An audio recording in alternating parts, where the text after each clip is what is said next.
Good morning. Thank you all so very much for joining us. My name is Hayden Cardiff, and I am incredibly excited to dive in here. So this is our first session of the Idyllic week of webinars.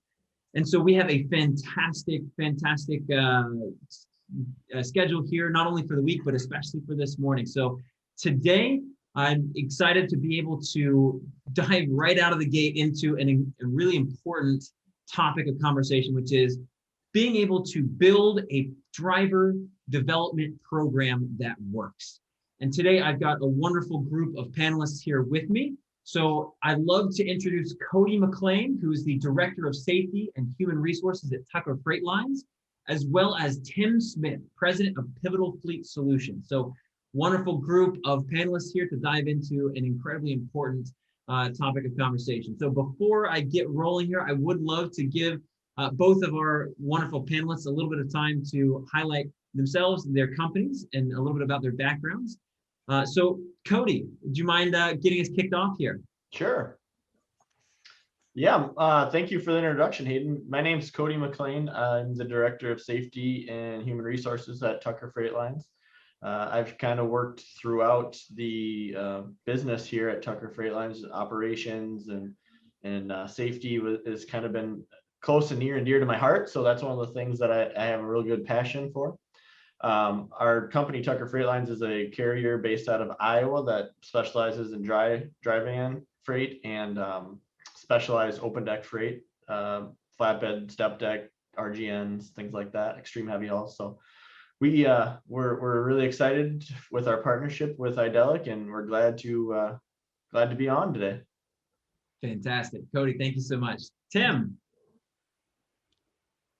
Good morning, afternoon, wherever the world may find you today. But my name is Tim Smith. I am president of Pivotal Fleet Solutions, a executive consulting, consulting agency that has been working with a couple of mid-size and large carriers, along with some of the service providers in the industry, and excited to be here to talk about some of the things that I've always been passionate about, which is how do you take a C driver and make them a B driver? How do you take a B driver, make them an A driver? And how do you take those A's in your fleet and make them trainers and duplicate them? So short of cloning, how do we do that through consistent and ongoing and organized and purposeful training and development? So with that, happy to be here, excited about the week of webinars ahead too.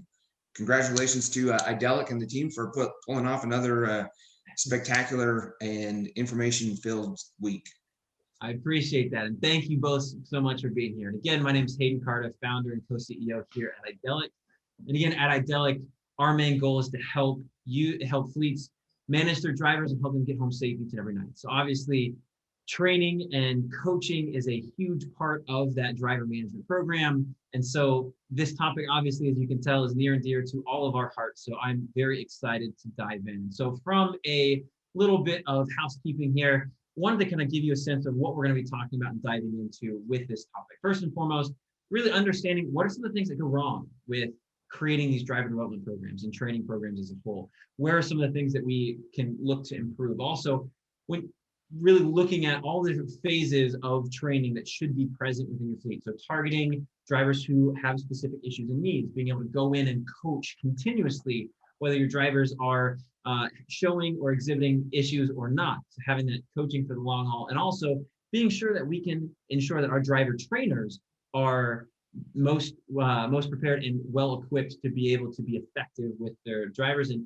again, the thing that we always love to wrap up with, and one of the most important things that we can do for each and every one of our listeners today, is provide actionable steps, things that you can go and take home today to be able to improve and build your current driver training and professional development program. So with that being said, I would highly encourage you, as you're listening in, if you have questions or comments, please throw those in the chat or throw those in the Q&A box. We'll grab those as we go, especially as they involve the current area of conversation. We'll try to address those along the way, but also we will leave some time at the end of the session for a more generalized question and answer section as well. So excited to dive in here. And so first and foremost, I do want to start off with this understanding of, hey, we as fleets are training our drivers. It's a part of it's a part of what obviously is mandated. It's a part of what we have to do, but also there's a certain burden of care. Like but also just like it's something that we need to do for our drivers, just from a humane standpoint as well. So all that being said, we all do certain things. There are certain processes and certain I guess mentalities that have been perpetuated throughout the industry over decades of time. So I want to start to dive in and understand what are some of the things that might not be the best, or some of those misconceptions, or some of those things that oftentimes fleets get wrong about developing their drivers. So Cody, I'd like to start with you. Like, what are some of the common misconceptions that oftentimes fleets have around developing their drivers? Well, one that I've learned from experience is one size can't fit all. Everybody learns differently. Everybody does things differently. Everyone has different experiences. So thinking that you're going to have one set way to do everything for all your drivers, all your office staff, it's going to set you up for a failure. Not saying that you can't learn from a good failure once in a while, but it's one of those things where you always want to make sure you're kind of assessing where you're at with that driver and what they need to be successful. Yeah, I think that's spot on. And obviously we'll talk a lot about how to make that a more tailored experience, especially at every level or every step in that driver's tenure at your fleet. But I think that's really, really well said, and a big part that will be an overarching mantra throughout throughout the webinar here. Tim, I'd love to get your thoughts as well. What are some of the other things that you've seen as common misconceptions? And before you answer, I'd love to open this up to listeners as well. What are some things that you've seen that are common misconceptions in the industry around training and building driver development? I'd love to kind of get your thoughts as we continue to go on throughout the conversation here. So, Tim. Sure, absolutely. So I think you kind of hit on it when you started and opened it up and introduced it, but it's understanding why you're doing what you're doing. If you don't have a purpose and a direction and a clear definition, then it's really hard to get the rest of the steps right. And the next steps in that process really become, once you understand what that purpose and direction is and defining the path, but then understanding how to align your teams with the consistent message and then acting out the message that you communicate. Both critical. But then we also start getting into the relevancy. And it kind of goes to Cody's comments around one size doesn't fit all, but it also goes to, and pardon the way I present this, but don't scold me or try to coach me on something that happened 2 months ago. Coach me real time and make it time relevant, make it a teaching opportunity. I used to equate it when I was working with my young managers to my mom scolded me when I put my hand in the cookie jar. She didn't wait until after I ate the cookie. She did it as soon as she heard that cookie jar tinkling and ringing, and that's when you can change behaviors, but otherwise you're changing results. And really what we need to do is change the behaviors that lead to those results.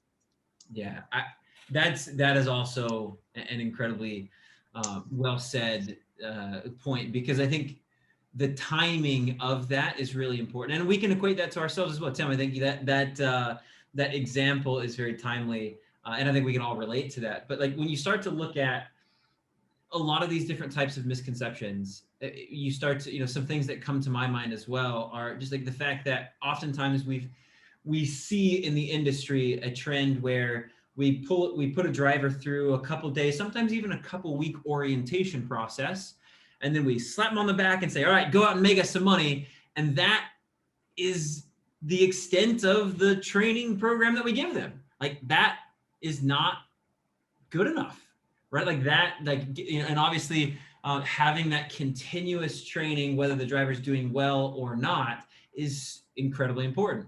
But again, like Cody, to your point, having that one size fits all, just like general trainings, whether it's quarterly or annually, that, once a year type, get everyone together at the terminal and give them hey, remember it's getting cold, so change your tires. This is how you do it. Like that is helpful, but not in itself fully sufficient. Like, there's a lot of those different pieces that I think are really important to highlight.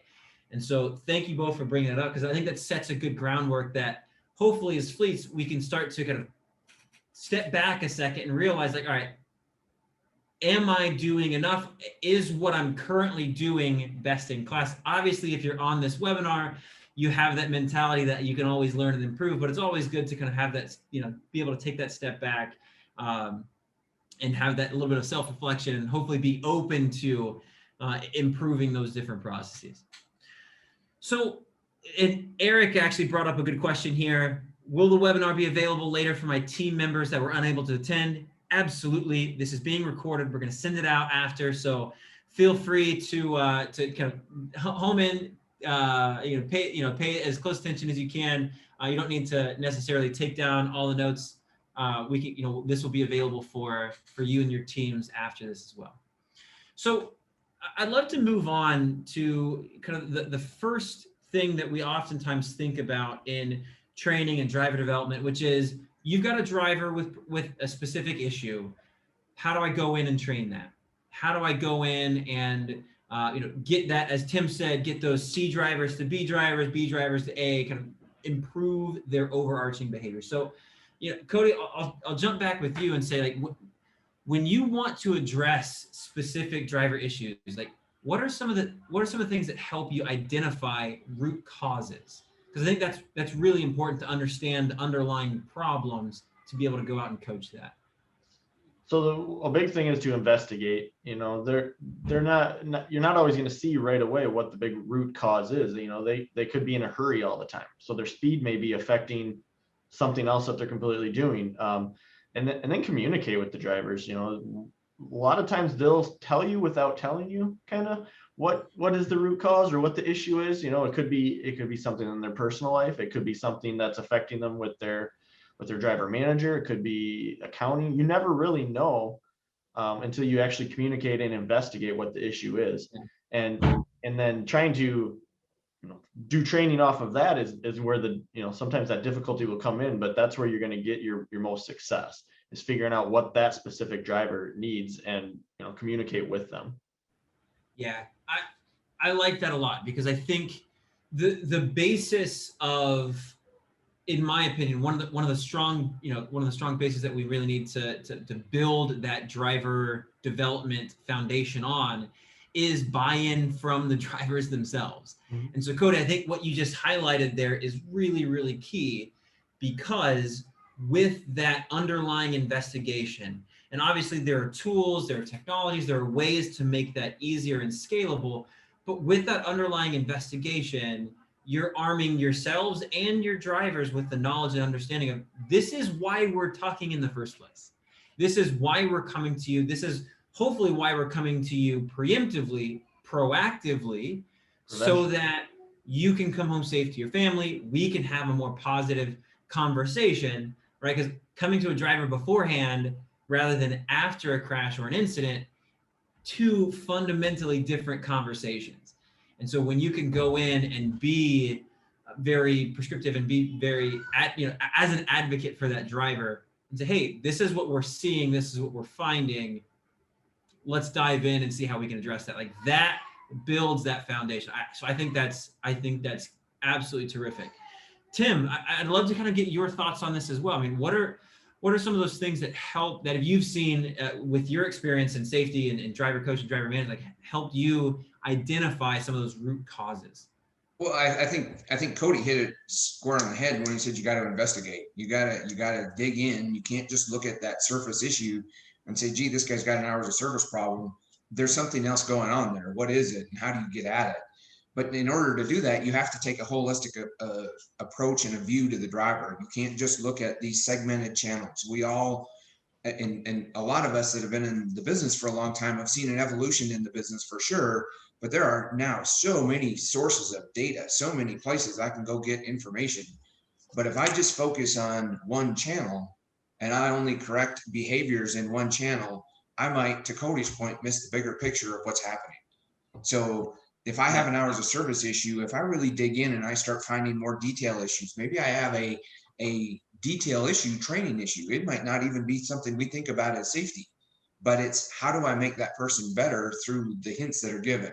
Or it might be a operational issue that, hey, we're cutting these runs too tightly in these, and they repetitively show up in those hours of service issues, or we have a over speeds and hard brakes in association with a lot of up to the last minute in those hours of service violations.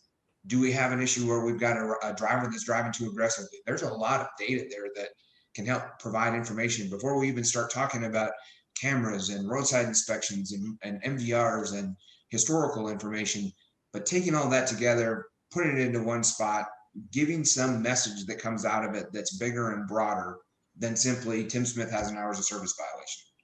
Yeah. That to me is where we really can get into the targeted training, and we can really start tackling real issues that can make that driver not just a better driver, but a better employee and a better representative of who we are and what we do in each of our industries. That's what becomes the ultimate win, is when that image improves, the safety of the highway on the highway around us improves. And at the end of the day, that is a more productive, because that's why we're all here, productive, safe, and compliant operator. And that's the goal.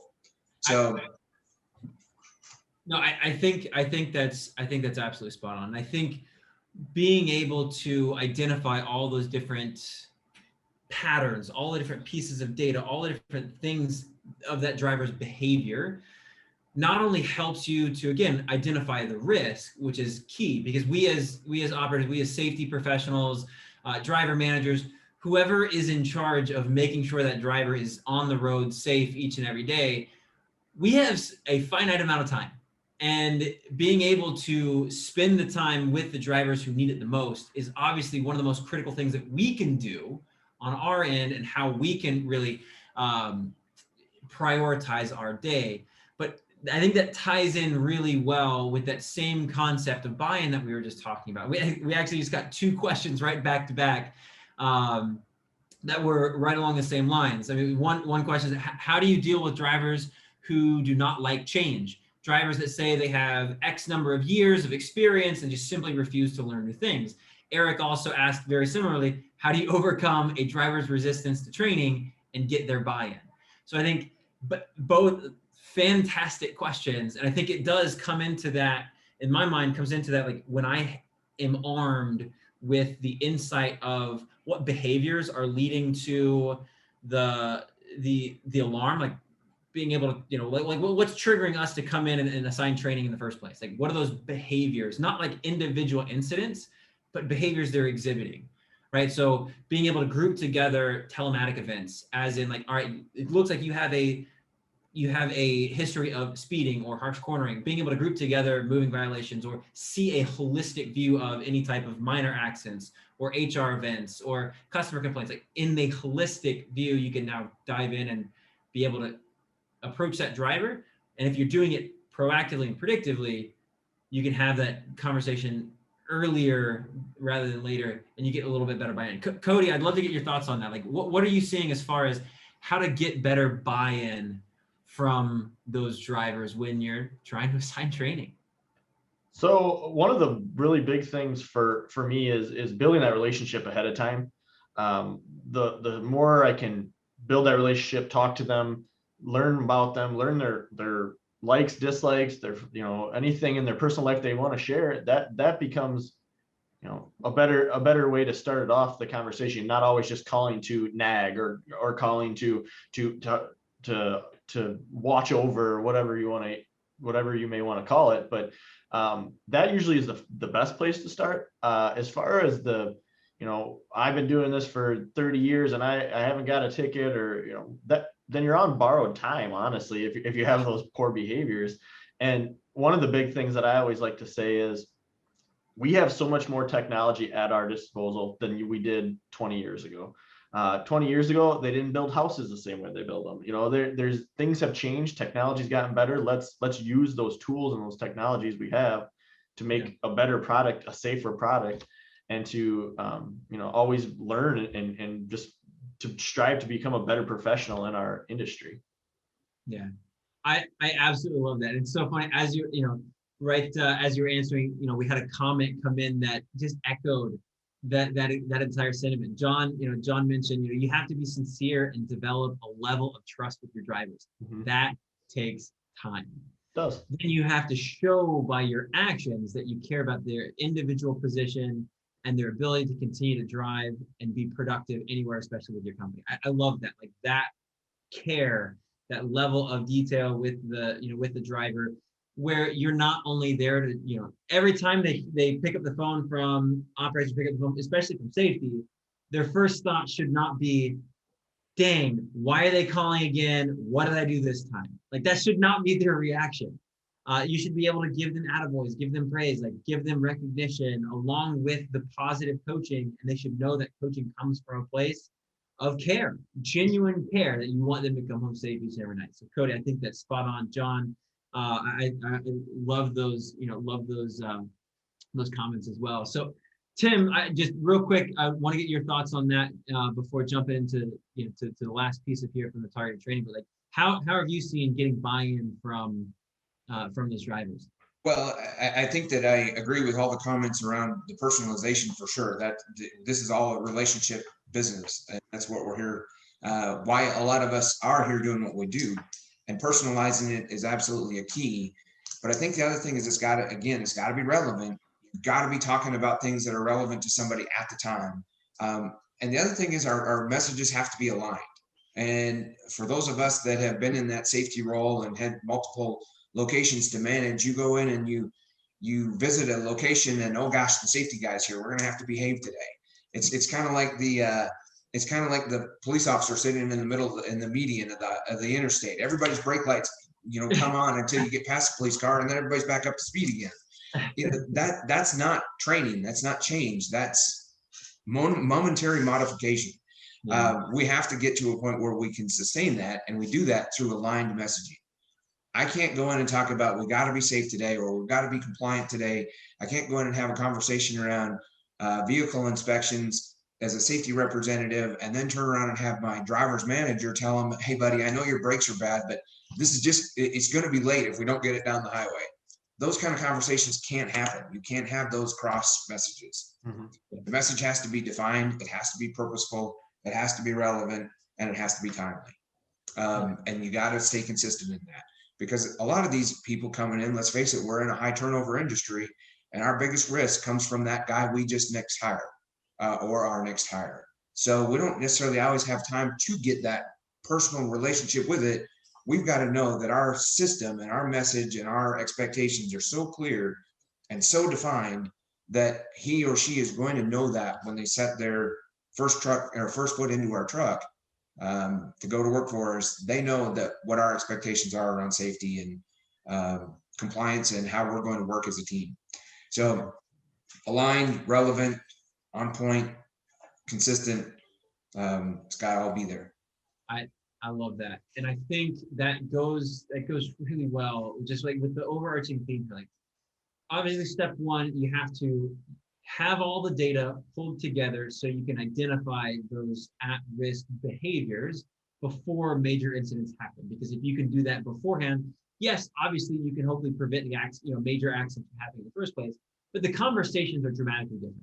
Right? Like if you can go in, to both Cody and Tim's point, you can go in and talk to a driver before a major event and say, hey, here's the patterns of behaviors we're seeing. We want to make sure you're coming home safe each night. Like that is a fundamentally different conversation than after a crash saying, hey, you're suspended, and if you do anything out of line again, you're gone.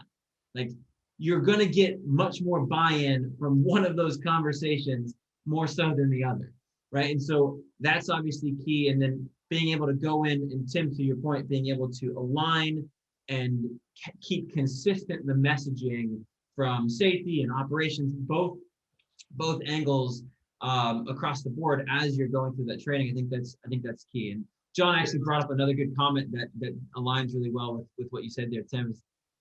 He actually shared a story. He said, I picked one of my most vocal drivers and spent the whole day following him during his day of dispatch.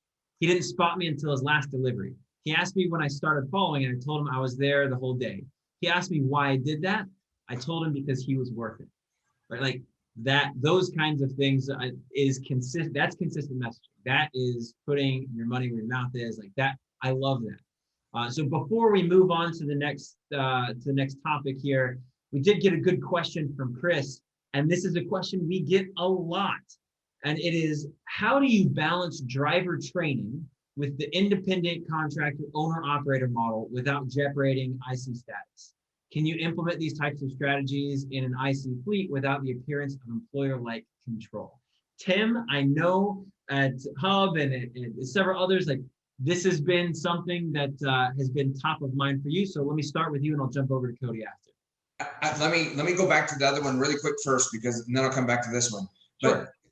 But Cody kind of also hit on it a little bit, and I want to make sure we call it out. One of the best ways you're going to get buy-in is you got to reinforce the positive too. You can't just be hitting on the negative. And when you see progressive improvement, you got to be calling that out, congratulating, high five, doing all the things. But when people do things right, you've got to be just as quick to pick up the phone and call them as when they do it wrong. And that's a huge key to buy-in. So with that, now moving on to the independent contractor question, and it's a great question because it's a tough one, right? And I think it really comes down to exactly that. You can't control. However, you can encourage and develop, and you can put safety first. And that has to be the overarching theme, in my opinion, in any type of independent contractor, driver, company employee, whatever it might be, is safety has to have that overarching umbrella. And when you see bad behaviors, you have every right to address it. You have every right to step in and be involved and engaged. It's no different than take the driver out of the picture. But if the electrician comes in and he starts working on my house before he turns off the power, that's unsafe. And I have every right to say, stop, cut the power before you start messing with that power line. It's no different than the crew coming in to put in the new sprinkler heads out in the yard. They've got to come in and find out where my power lines are buried before they do that. If they don't, I have every right to stop and say, wait, you can't do this. This is dangerous. Same thing is true in the drivers. When you see these behaviors, when you see these issues, you absolutely have a right to coach them. You have every right to engage them and confront them on it. What you don't have a right to do is tell them how to drive their truck. And now we're getting into a legal conversation, and that we don't want to do here. But talk with your attorney about the difference between telling them how to drive a truck and coaching for better behavior and better performance and better success as a business owner. Yeah, and Tim, I would say, like, even, those are both fantastic examples, but even more so, like, as a fleet owner, like, you have to, like, your hands, you have to coach them on improving their behavior, because if they don't, you're liable. Plaintiffs' attorneys aren't going to sue the individual owner operator. They're going to sue you as a company. And if you treat them from a overarching safety perspective, and what I mean by that is, like, again, to Tim's point, you can't tell them how to drive their truck, but you can tell them and help coach them on what behaviors are expected while shipping your freight. Like, and if they choose to not follow what your expectations are, you have to have the ability to part company and separate. To your point, you're liable just as much if they're an owner operator or if you're a company driver. But you can imagine how it's going to go with the plaintiff's attorney and the jury if you say, I'm sorry, he was outside of my control because he's an independent contractor, but here's a piece of paper that says I'm responsible for his safety. Yeah. So you've got to put balance in it, and you've got to be aware of it. But it's a good question because it's a tough match right now, tough wrestling match. Yeah. And so, Cody, I got another question, very similar, just a little different flavor. I'll ask you this one as well. How do you approach those safety conversations with owner operators as opposed to company drivers? Owner operators tend to think because they own their own truck, they don't necessarily have to follow company procedures. Where do you, like, what's the difference there, if there is any? So there's not, in our eyes. We started off right from onboarding. We have that conversation of, this is what we expect. We expect professionals to do different things to be safe on the road. I'm not going to go sit in their truck and tell them how to drive. Like, like we just said, we're not going to say that, but it does say if they're running, under our authority, we are responsible. We are the carrier responsible for their safety procedures and policies. So we view it as, we're always going to have those conversations. I let them know right away. And myself, the other people who do any kind of onboarding, we let them know before they drive a mile in a truck that's, licensed onto us, is this is what we expect. And, you can have different procedures for getting there, but this is the performance that we expect out of our drivers that run our freight. Yeah. And it can be uncomfortable sometimes because they view themselves as, and then they are a business owner. But that business owner, a lot of the stronger, safer drivers that are contractors are the ones who've been successful for years. And they're great examples for those newer contractors to look at and see, oh, this is how they go about their business. And they become very successful, make a lot of money doing it that way. Yeah. And go ahead, Tim. I think the other thing, and Cody kind of had it a little bit too, and this is where you start to separate it. There is a different approach from the way you approach the conversation. The message isn't any different. Expectations aren't any different. But I might be talking to my employee about our policies, our rules, and our regulations here at company ABC. And an independent contractor, I'm probably talking about the requirements within their lease or their contract. And they have an obligation. They agreed to meet these contractual obligations, which probably include or should include that they have to maintain safe and compliant equipment. They've got to operate safely and professionally. And they also have to meet the requirements of the FMCSRs, just like everybody else does. So ensuring that they're following the rules of the highway is just as much their contractual obligation as it is anything else. So there is a different type of conversation that can happen. But at the end of the day, agree with Cody. It's got to be the same expectation. This is our standard. This is who we are. This is what we do. Yeah. And obviously that positive reinforcement is a huge part of helping that, especially when I think you touched on it really well. There's like talking about your drivers who, even if they're owner operators or independent contractors, they have done it right. They're good examples. Really hype that up across your fleet so others see that and say, oh, like that is how it's supposed to be done. And that really ties in well to this next kind of topic of discussion, which is, all right, we have our drivers who we've identified as exhibiting some sort of risky behavior. We want to dive in, we give them corrective action, coaching, performance improvement plans, all that great stuff. How do we get buy-in? But really, is that the only side of this training coin that we need to focus on? The answer is no. What about those drivers who are historically successful?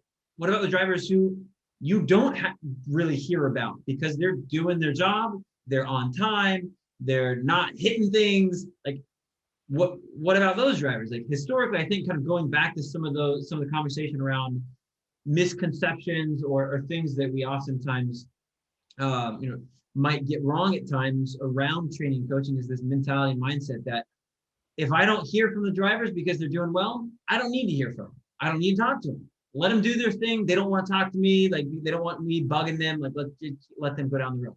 That is not the case. And so I'd love to kind of get your thoughts, Cody, kind of jumping right out of the gate here. Like, what are some of the benefits of continuously coaching all of your fleet drivers, not just the ones that you've identified for athletes? So everything changes with time, right? So just because it's always been one way doesn't mean it needs to continue to be done one way. And to the idea of people who have been successful, those are usually the drivers who are reaching out with ideas or suggesting things or looking for that guidance or looking for that training in a different way. I always use the example of professionals in any industry have continuous education. Whether they choose to do it or they're required to do it, they're always continuously making themselves better. And drivers are the same way. We have many drivers who don't necessarily do continuous education, but they kind of want to. So we're trying to facilitate that and give them that opportunity to be able to do that. And the example I shared with Hayden earlier was, if I had a doctor who's been a professional for 20 years and been a very successful doctor, I'm really hoping that they've done some continuous education in the last 15 years and they're not doing everything the same way, or we might have some issues. So it's the same sense of no matter what your profession is, you always need to strive to be better and find that success and strategies for getting better as time goes by. Yeah, I love that, and I think that makes so much sense. Of one, helping to get buy-in from those drivers, but two, like the drivers who are doing well are generally the ones who want to have continuous improvement. They want to continuously sharpen their skills. And again, like this is something that we talk about a lot, and I know everyone has seen this. This is one of the things that I love personally about this industry is the fact that obviously we rely so much on drivers, and those drivers are the lifeblood of the industry. But man, those drivers, if there's one word that describes them and how they think about their job, it's professional.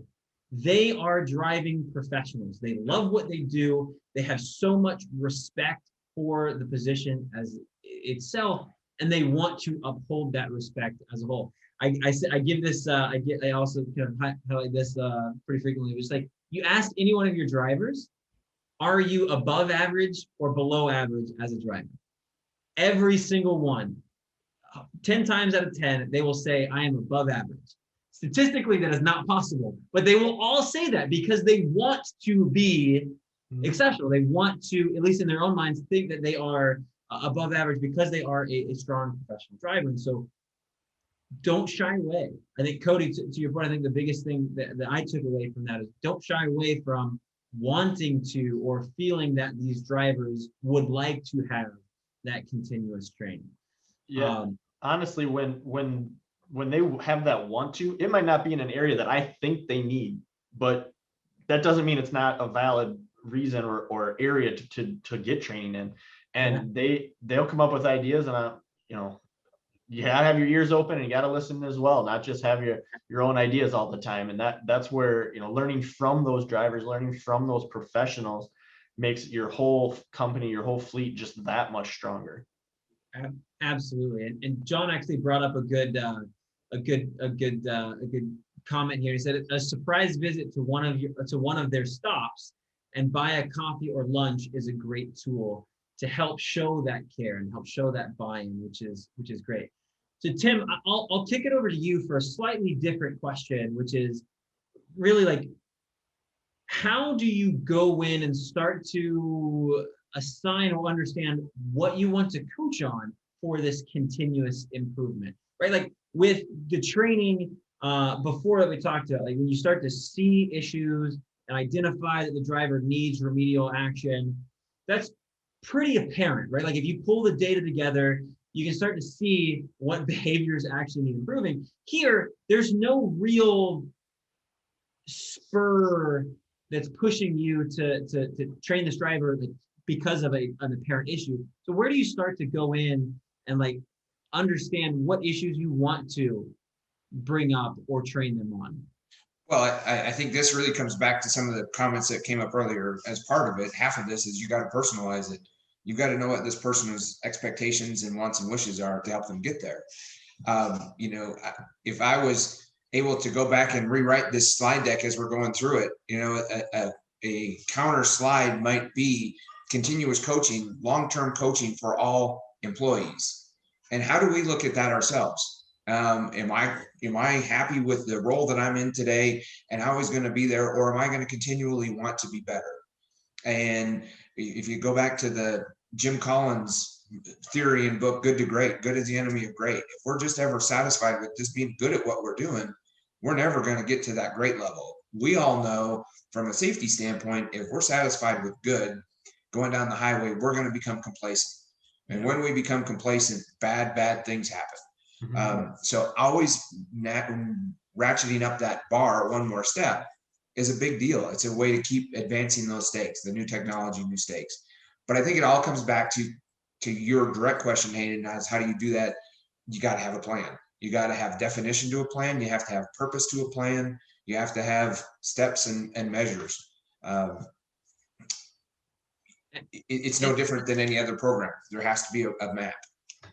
And I think, Tim, you and Cody both hit on this really well. And that is what informs that plan, I think is one of the biggest questions we oftentimes hear is like, okay, what informs that plan? Like, where do I even start? Where do I even think about these drivers who are doing well? If they're doing well, like, what do I need to train them on? Like, am I just like throwing darts like in the dark? Like, what am I doing? And I think both of you hit on it really well, which is listen, ask good questions, open your ears and listen. the drivers will tell you what they want or think they need remedial or continuous training on.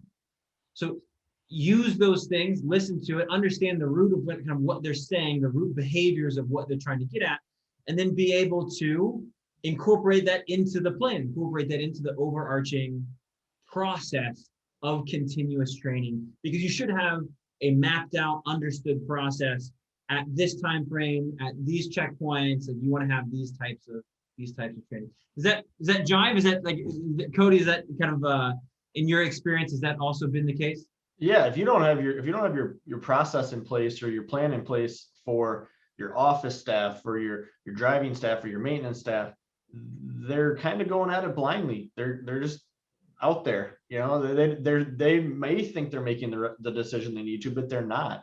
And that continuous coaching, having that plan is the same idea. And when a driver is willing to give you the information to say, hey, this is what I think everyone needs to work on, or this is what I would really like to work on, that is worth its weight in gold. Just that you hear them, you listen to them. They are out there. I always say that to our drivers. I said, I need you to tell me what you want to do and what you're learning from, because I'm not in your seat, right? I see videos, I hear you talking and telling me things, but I'm not in your seat. You have to be able to communicate back with me what you need. And that's where that's going to lead that plan all the time. Yeah, I love that. It's funny. We had a couple comments here. It's kind of going back to the previous discussion around all drivers thinking that they're above average. Eric actually brought up a statistic from the NHTS saying 95% of drivers place themselves above average. So yeah, the drivers are professionals. They want to get better. So don't ever shy away from bringing up the opportunity for continuous improvement. And John brought up another good example of what this looked like for him and his experience. We had a focus on, he says, we had a focus on pre-trip inspections. I started my presentation with the make your bed video. And I think we've all, that's made its rounds on social media. I love it. It's a great look at often what has helped a lot of our military leaders. And it says the bed was the pre-trip. Drivers absolutely loved it, right? So like being able to make those real world connections, things like that. So that's huge. So before we move on, we had a good question here that kind of ties into what I wanted to hit on lastly. Can you cover some of the measurable performance data you use? Have these measurables given you the opportunity to praise the good behavior and improve the bad behavior? Just kind of going back to that overarching data question. What are some of those measures that you look at to either give attaboys or again inform training decisions? So Cody, I'll start with you. So for us, we use a couple different things. We like to measure the things that the drivers can control. So if it's out of their control, they can't change it. And that's part of their life as a driver. There's a lot of defensive driving that needs to go on. There's a lot of defensive skills that they need to use because people drive erratically around them. But we always look at their speed, because that's the number one predictor in everything that is a future accident or incident. If they can control their speed, they can control a lot of what's going on around them. That's our number one thing. We look at a lot of telemetry data to look at hard brakes, hard turns, what they are. Camera events come along with that. And then we look at the efficiency of their truck. Is the truck getting good fuel economy? Is the truck getting, not breaking down all the time? We look at all those things that kind of go along with how the driver is using their equipment, the choices and the behaviors that they are using. So any kind of performance data in that area. But if you're ever in doubt, I always say start with speed. That's if you can control that, then there's a lot of progress you can make in a lot of other areas. Yeah. Tim, same question. What are some of the things that help you identify? What are some of those measurables?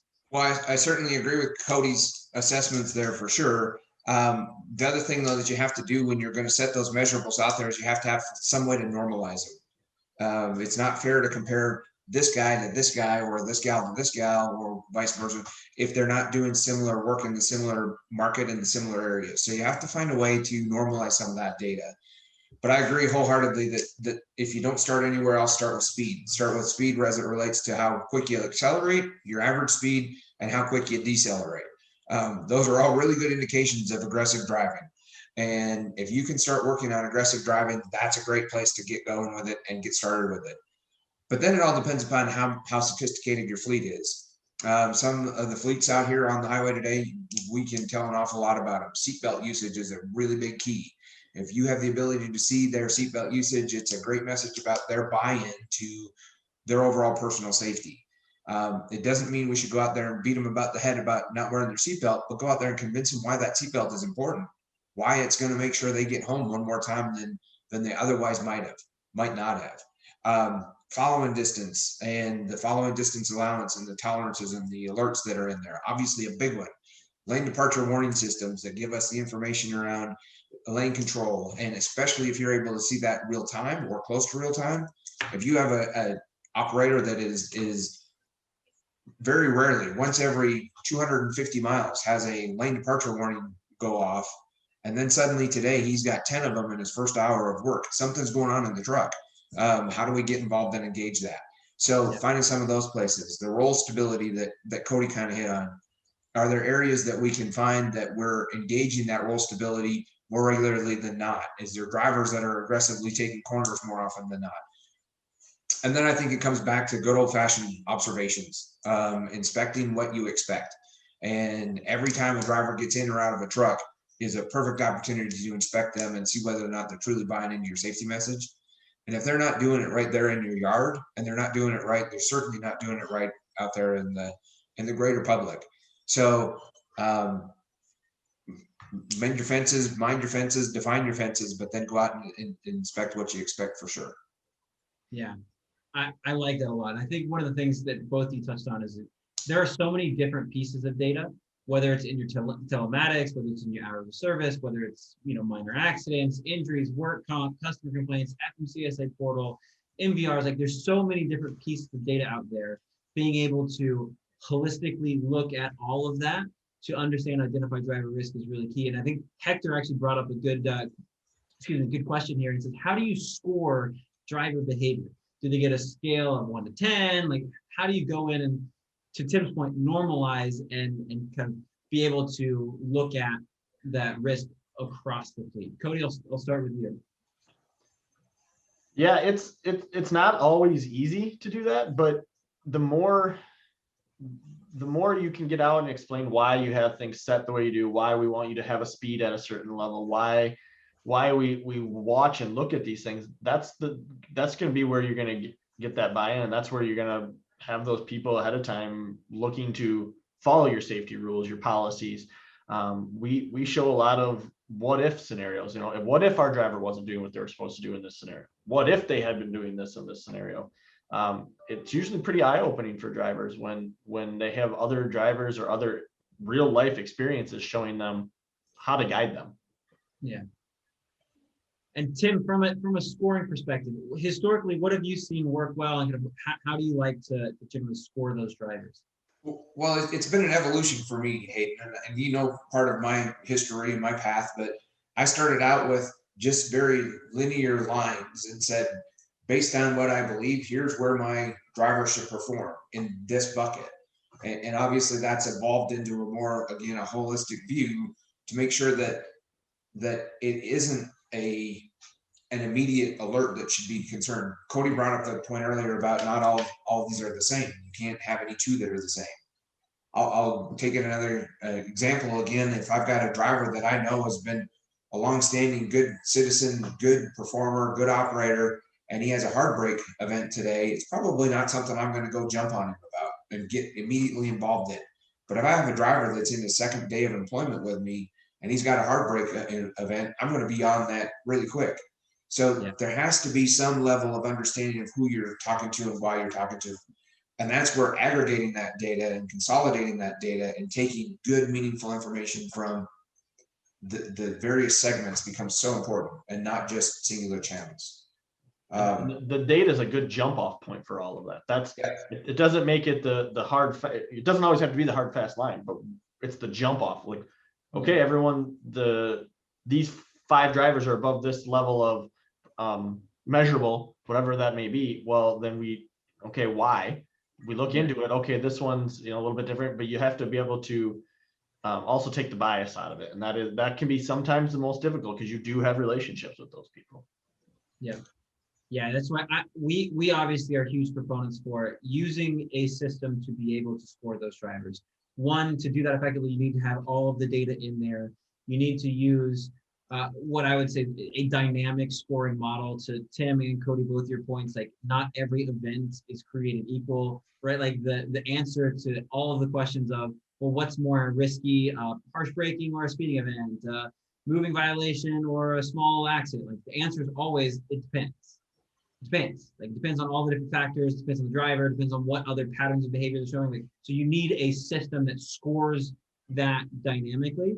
And again, Cody, to your point is that's there to help you understand and look at risk holistically. And you need to be able to answer that, the question of, well, why? Why is this happening? A name and a number isn't just helpful. You need to be able to understand the why behind it.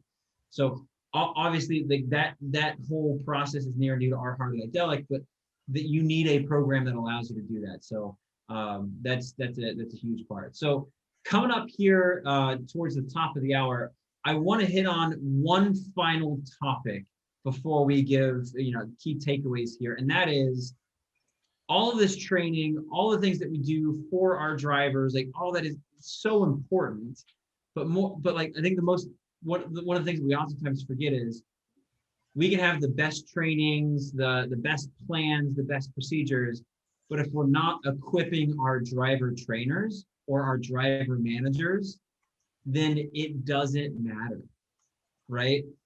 Those are the people who are going to be the conduits to deliver that message, to deliver that training. If they're not successful, then the drivers definitely aren't going to get the message and have that there. So I want to go ahead and like kick it off. Tim, like what are some of the most common mistakes that you see new driver trainers make, whether that's new to you and your fleet or new to the industry as a whole?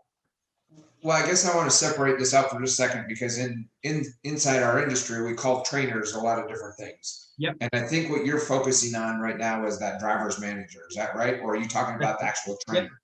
Yep. Driver managers, the frontline defense that we as fleets oftentimes have for those drivers. The first two things that I think every one of us makes a mistake in is we assume they know something they don't.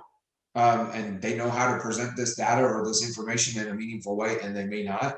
So you got to train them. You got to give them the good tools. But then the other thing is we also think that for them, it's going to be as high a priority and as urgent level for them as it is for us. And in their role, especially in that operational role, they've got a customer screaming because they've got a late load. They've got a boss screaming because they have an underuse of their productivity. They've got another department screaming because their fuel usage is too high, or they've got a lot of fires going. How do we make it easy, concise, and clean for them to quickly address a topic for us? And how do they become multipliers and or mouthpieces of what our message is?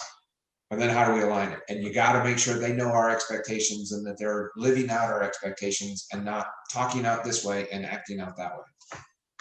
So I think the biggest ones too, Hayden, are assuming that they know what they're doing when they haven't had the training they need, and B is assuming they have the time to do that. And you have to make those both easy.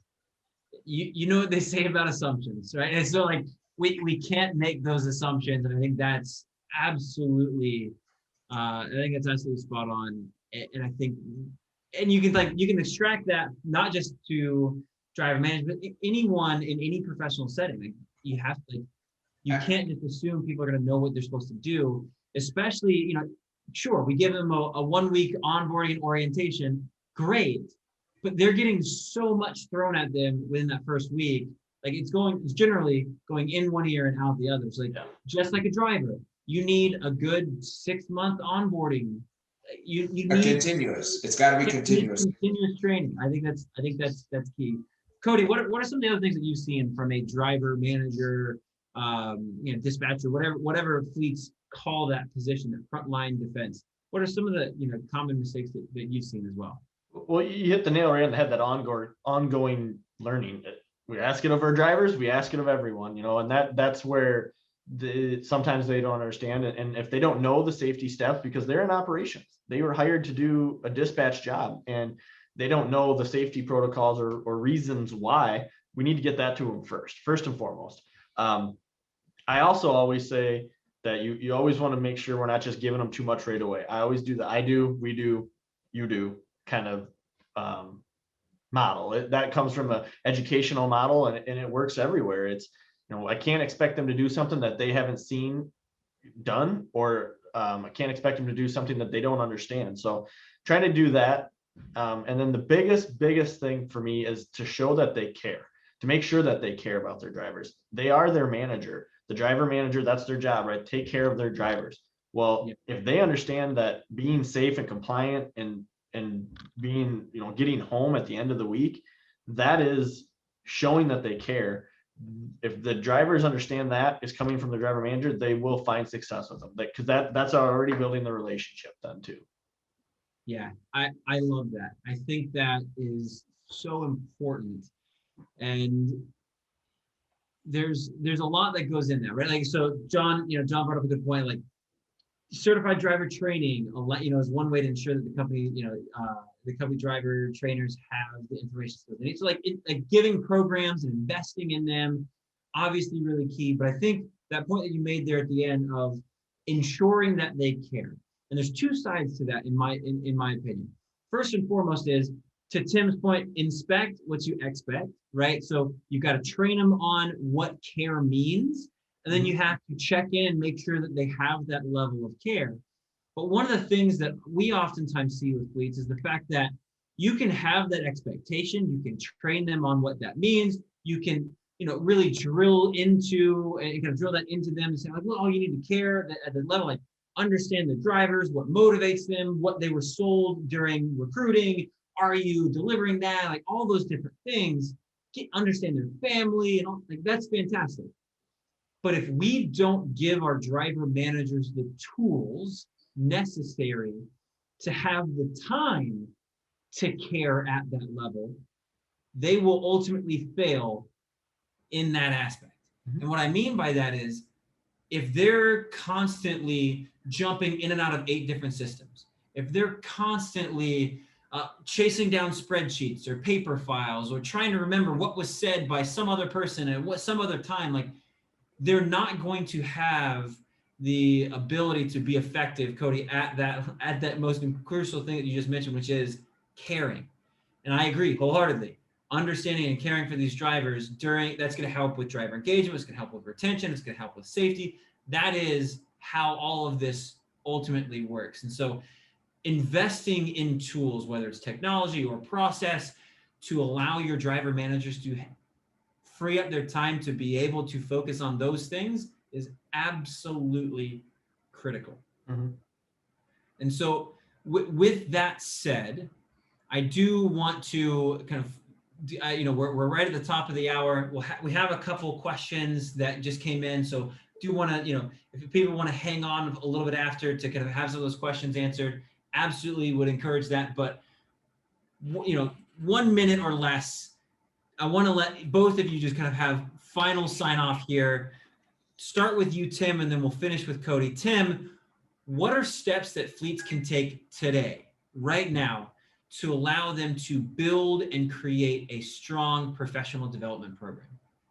I'm going to go back to where we started, and it's got to start with a map. You got to have a purpose and a reason. No different than if I'm going to get in the car and drive from Nashville to Seattle today. I'm going to figure out how I'm going to do it first. How am I going to get there? So that's part of it. Getting everybody aligned on the same messaging is another part. How are we going to make sure we get there? How are we going to make sure we communicate the expectations? What speed are we going to travel at through this? And then how are we going to make sure that it's timely and relevant? How are we going to make sure that we are engaging the right people at the right time? And then how are we going to document what we've done and progressively work to improve?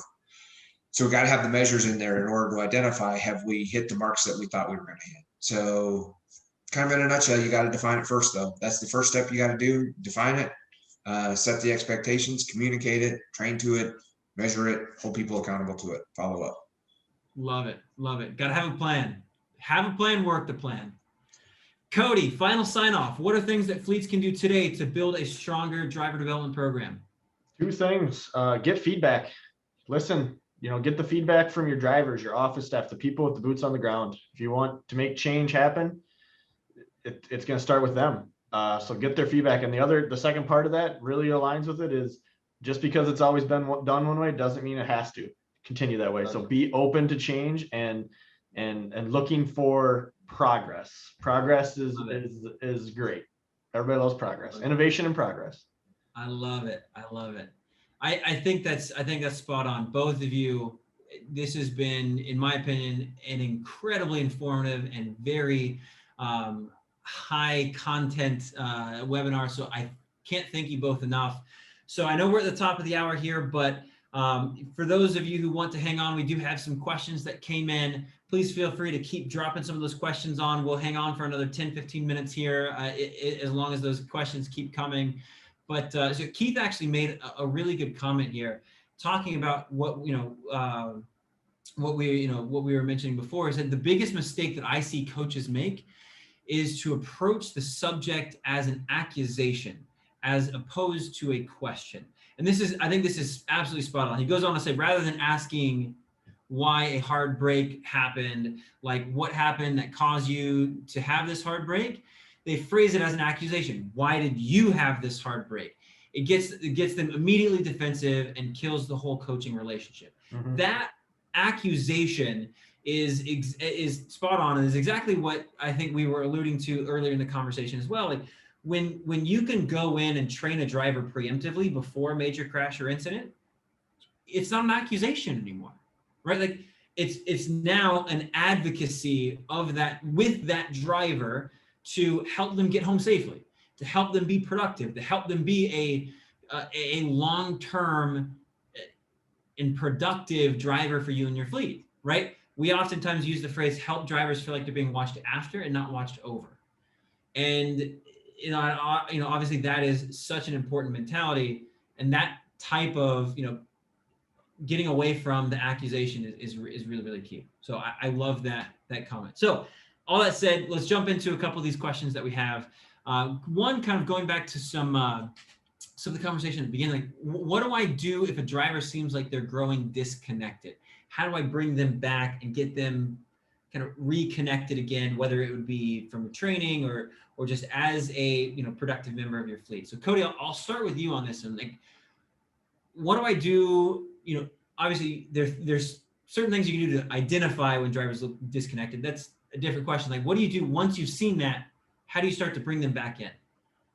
So I reach out to them. If they don't live anywhere near me, or if I can't get a face-to-face meeting, especially with the world and the way it is right now, I get them on the phone, get them on a webcam. Sometimes that's easier said than done too, but we communicate. We try to figure out why are you disconnected? What is the issue? What is the root cause of that issue?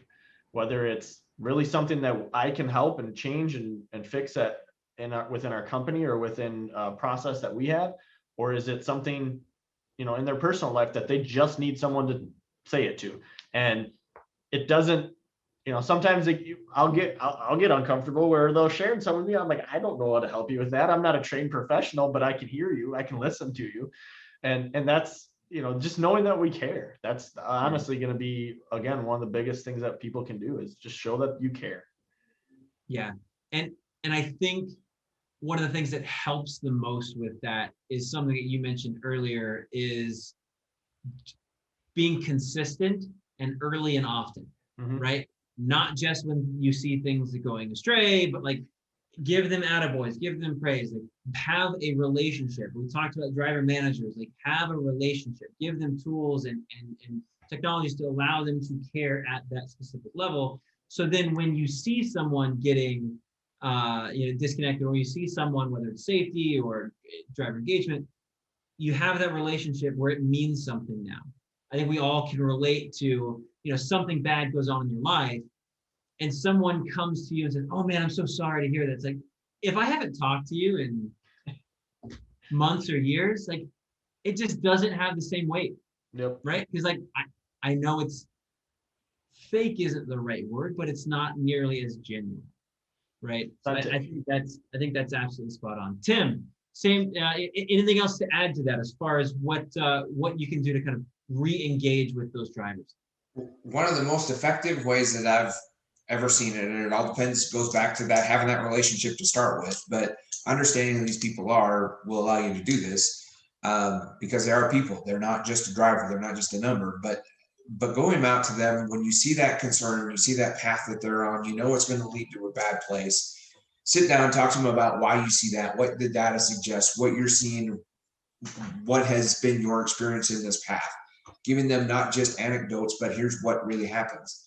Then take it to the next step, which is sit down and write out 5 reasons why you value your job here. And I don't mean because it pays the bills or it covers my light check, but this job allows me to spend more time with my family when I'm home on the weekends, or this job allows me to be more engaged with my son's basketball team on Tuesday evenings, or whatever it might be. But just whatever the reason is, I really value the trucks that we drive, or the equipment, the way the equipment is cared for.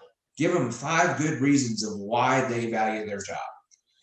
Once they've written that out, a sit down with them to explain if these are really truly what you believe to be the 5 things that you value about this job, you're putting them at risk by not adhering to our expectations in these areas. If we're going to continue for you to be able to enjoy what you enjoy here, you're going to have to make some changes. What I'd like you to do, Hayden, is write out for me 3 reasons or 3 actions you're going to take personally to change what your outcomes are and protect what you've stated over here you value.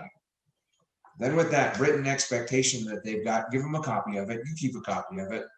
Look at this every day for the next 30 days as we work through our plan to make you better. And we engage and think about every morning when you start your shift, or every evening when you start your shift, what those 3 things are you're going to do differently to protect what you said you have a value on. When you've personalized it, when you've connected them to it, when you've given them a tangible piece of information, for me, that has always been really powerful, especially with veteran drivers. Yeah. That understanding of why is from what I hear you say, that's really what it boils down to. Understanding of why. When you are armed with the why as an individual, you can start to really drive that motivation. I think that's huge. John actually brought up a good point here. Said don't avoid the people that others would naturally avoid. Give everyone here as equally as possible. I think that's again, kind of going back to Cody, some of the things that you brought up, just like people understand when you're genuine, people understand when you're making a concerted effort. People see if you have favorites, or if you naturally, or is unintentionally like biased, or put others to the side. I think that's spot on. Got another question here along the same lines, and Tim, I'll start with you on this one, but what's the best way to coach skills if drivers are most often on the road or in a remote environment? I'm used to road tests. I'm used to face-to-face conversations, especially now in an environment of COVID. How do I best coach for skills?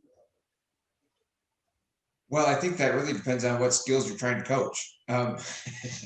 It's hard to have a conversation around and coach around reducing the use of of distractions if you're going to have a conversation with them over the cell phone. It really matters. Yeah. But I think that it does become a part of, you have to get them focused on what you're ready to talk about and what you're wanting to talk about. You got to limit those distractions, limit those the environmental things going on around them, and get them focused in on what you want to talk about first. Then you've got to make it relevant. You got to make it purposeful. You got to make it personal, and you got to give not just suggestions for change, but expectations for outcome and consequences if we have this path or this path. No different than any of us do when we're going through the same kind of counseling. Again, take the word driver out of how do we make it better? How do we continuously improve?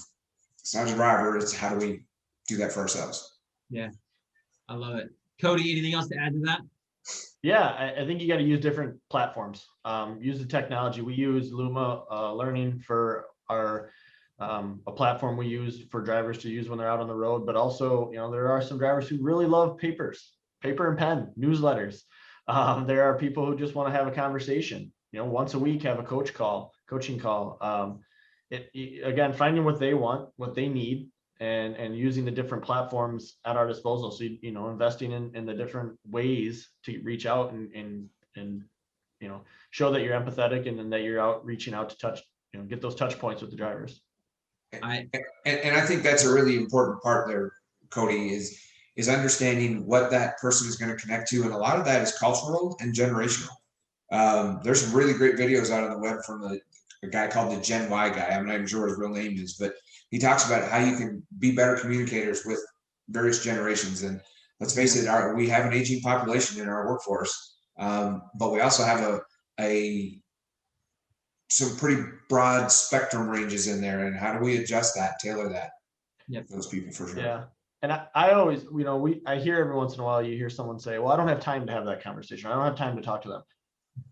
That's what you should make time for. The rest of it is processes and things we can get done. But I've spent countless hours with certain drivers, just in entryways, outside by the fuel pump, wherever it may be, that's when they hear you, or that's when they, they hear me, and they know that I'm listening to them. I'm hearing what their problem is, or hearing what they're celebrating. Those are the times and the things we need to, you want to invest more in, is that time with the driver. Yeah. That is absolutely spot on. I think that's such an important aspect of this whole piece. So yeah, I couldn't have said it any better.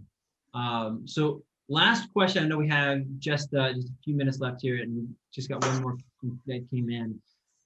This is I think is a fantastic one to finish on. It says, I recently got shifted into driver training. What are things that I can do to help make sure I avoid any new trainer mistakes?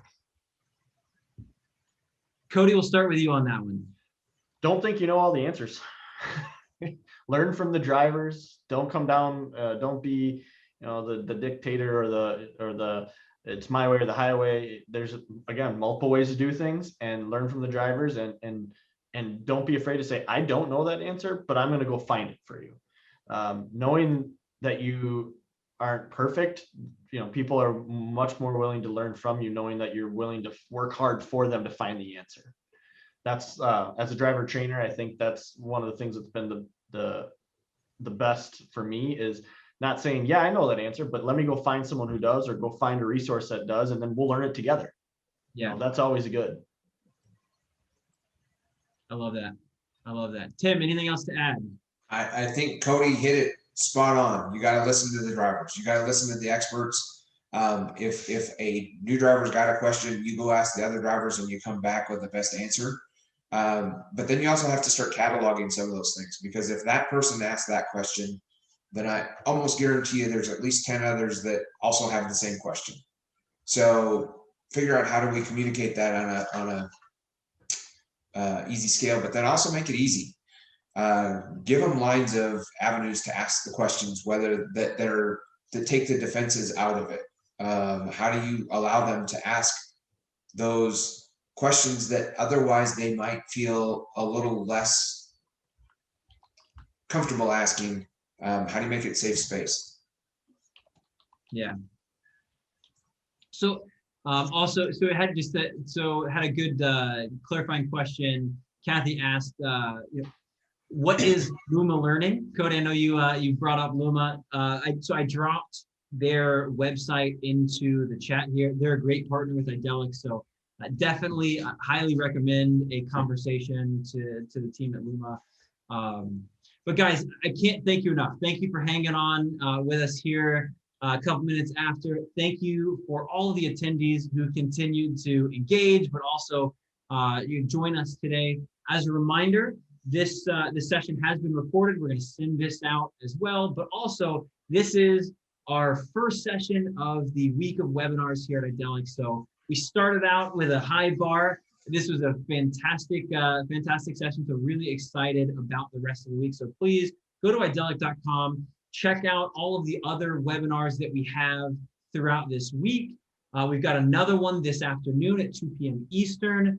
And then we've got several, we've got generally 2 a day for the rest of the week. A lot of fantastic speakers, a lot of terrific topics. So please come check those out.